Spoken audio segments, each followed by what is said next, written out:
de se relever. Alors évidemment, si on parle de se relever, ça implique qu'on est tombé, ou pour le moins qu'on est courbé.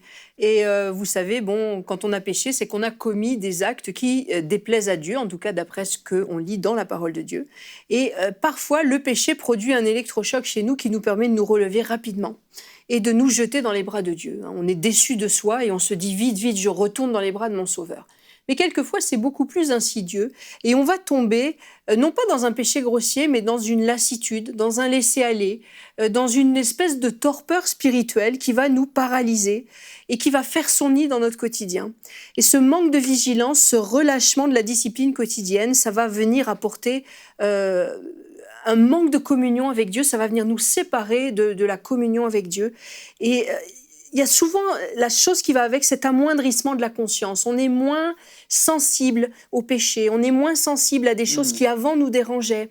On va peut-être un verset qui nous émouvait avant, et on va nous laisser complètement indifférents. Et le psaume 107, 17 dit « Les insensés, par leur conduite coupable et leurs iniquités, s'étaient rendus malheureux. » On se rend malheureux en se distançant de Dieu.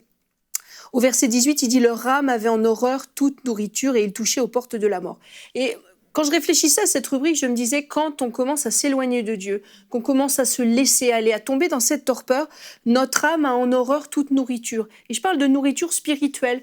On n'a plus envie de lire la parole de Dieu, on n'a plus envie d'entendre des prédications. On va à l'église machinalement, puis quand le prédicateur commence à parler, on regarde notre montre, on n'a pas trop envie d'écouter. Et toute cette torpeur va amener au bout du compte une chute. Parce que les grosses chutes ne viennent pas subitement. Si vous regardez quelqu'un qui allait bien avec le Seigneur et qui a chuté lourdement, si vous regardez le processus, ça a commencé bien en amont. Et ça a commencé souvent par un simple laisser-aller, par un amoindrissement de la conscience, une petite paresse spirituelle. Et parfois, c'est dû à peut-être une déception dans l'Église ou une secousse dans notre vie privée, une déception en amitié peut-être. Et ça va s'installer et ça va nous faire chuter. Donc, il y a une urgence. Et la première chose à se rappeler, c'est que Dieu ne s'est jamais fait d'illusions sur chacun de nous.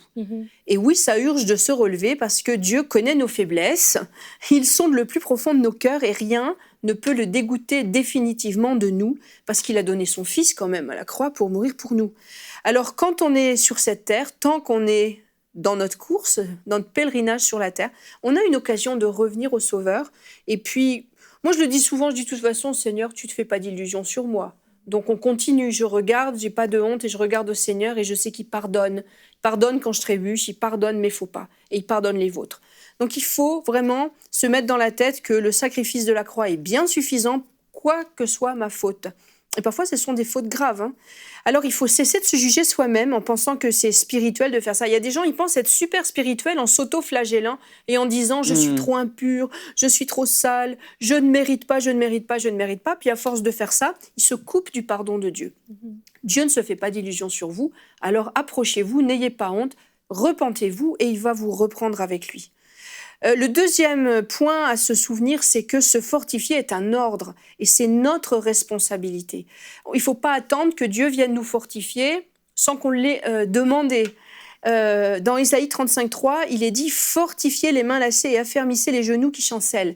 Et même David, il me plaît bien ce psaume 27 au verset 14, là David vient d'expliquer toutes les raisons pour lesquelles il est à terre et il dit à soi-même, donc il se dit à lui-même « Attends-toi donc à l'Éternel, sois fort, affermis ton courage, oui, attends-toi à l'Éternel. » Donc se fortifier, c'est un ordre, on a l'ordre de se fortifier, et si jamais on est tombé dans un assoupissement, dans une paresse, il faut que nous soyons les premiers demandeurs et dire à Dieu « Seigneur, je décide de me relever, je veux me fortifier. » Et puis le Seigneur va nous aider là-dedans.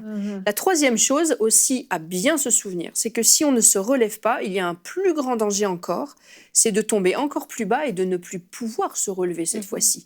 Et on le sait que certaines personnes ont fait des chutes magistrales et n'ont jamais pu se relever. Il ne faut surtout pas que ça nous arrive. Et vous connaissez ce verset qui dit que celui qui est debout prenne garde de tomber.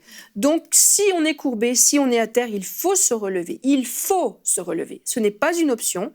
Et puis ça, le plus vite possible.